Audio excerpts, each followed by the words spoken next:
Bismillahirrahmanirrahim. Assalamualaikum warahmatullahi wabarakatuh. Di sini saya akan menjelaskan materi dari model dan strategi belajar mengajar, yaitu teori belajar behavioristik. Lanjut. Pengertian teori belajar behavioristik. Teori belajar behavioristik ialah yang mendebatkan perubahan perilaku peserta didik sebagai hasil proses pembelajaran. Terjadinya perubahan tingkah laku diakibatkan oleh adanya interaksi antara stimulus dan respon. Jadi teori belajar ini berorientasi pada perilaku yang lebih baik. Begitu. Lanjut. Prinsip teori belajar behavioristik. Apabila seseorang sudah mampu menunjukkan perubahan perilaku, maka dikatakan sudah belajar. Artinya, kegiatan belajar yang tidak membawa perubahan perilaku tidak dianggap belajar menurut teori ini. Hal yang paling penting pada teori ini adalah stimulus dan respon, karena bisa diamati. Hal-hal selain stimulus dan respon tidak dianggap penting karena tidak bisa diamati.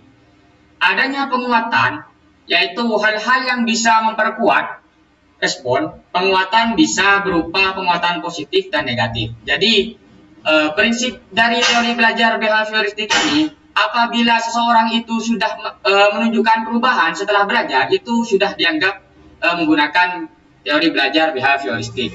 Nah, di sini yang paling penting itu stimulus dan respon, karena dari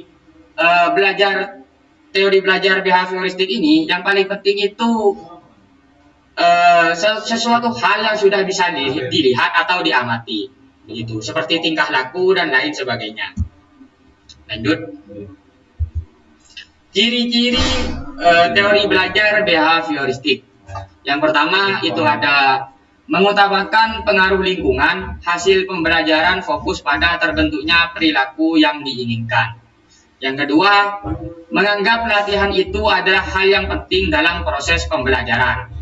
Yang ketiga, mementingkan pembentukan reaksi atau respon, bersifat mekanistik atau dilakukan dengan mekanis tertentu, misalnya meminta maaf. Nah, di sini ada beberapa ciri-ciri teori belajar behavioristik. Yang pertama, mengutamakan pengaruh lingkungan.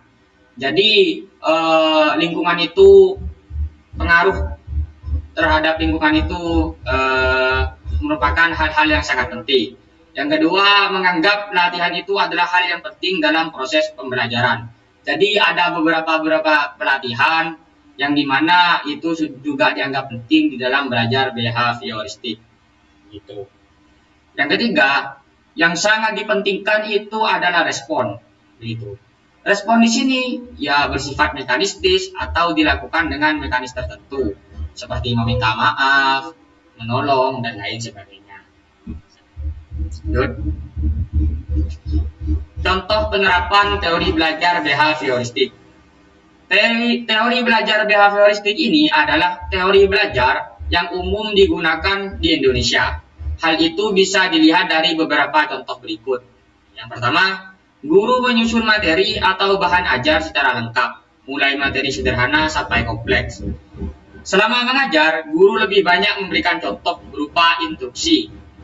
Jika guru menjumpai adanya kesalahan, baik pada materi maupun pada peserta didik, maka akan segera diperbaiki. Begitu. Kelebihan dan kekurangan teori belajar behavioristik. Jadi, di dalam teori pembelajaran ini, yaitu teori belajar behavioristik, ada beberapa kelebihan dan juga kekurangan. Kelebihannya yaitu peserta didik dibiasakan untuk latihan dan praktek yang di dalamnya memuat unsur kecepatan, spontanitas, kelenturan, refleks, dan daya tahan. Itu kelebihannya. Terus mampu mendorong peserta didik untuk berpikir linier dan konvergen. Gitu. Terus ada lagi kelebihannya, memudahkan peserta didik untuk mencapai suatu target tertentu dalam pembelajaran. Nah, jadi ada beberapa kelebihan di dalam teori belajar behavioristik ini. Kekurangannya yaitu yang pertama, membatasi kreativitas, produktivitas, dan imajinasi peserta didik. Itu kekurangannya. Terus kekurangannya itu pembelajaran hanya berpusat pada guru sehingga peserta didik terkesan pasif. Begitu. Hukuman semacam itu justru bisa berakibat buruk pada perubahan perilaku peserta didik. Itu kekurangannya. Terus timbul kesulitan untuk menjelaskan kondisi belajar yang kompleks karena hanya beracuan pada stimulus dan deskripsi. Nah, jadi di dalam teori belajar ini ada beberapa kekurangan dan kelebihan, ya, yang mana telah saya sebutkan tadi itu. Lanjut. Terima kasih. Mungkin hanya itu saja yang dapat saya sampaikan. Jika ada kesalahan atas penyampaian dan pembuatan media pembelajaran ini, itu semua murni datangnya dari saya. Jika ada kebenaran, itu semua murni datangnya dari Allah Subhanahu wa Ta'ala. Mungkin sekian dari saya. Kurang lebihnya mohon maaf. Wallahul muwaffiq ila aqwamit thoriq. Assalamualaikum warahmatullahi wabarakatuh.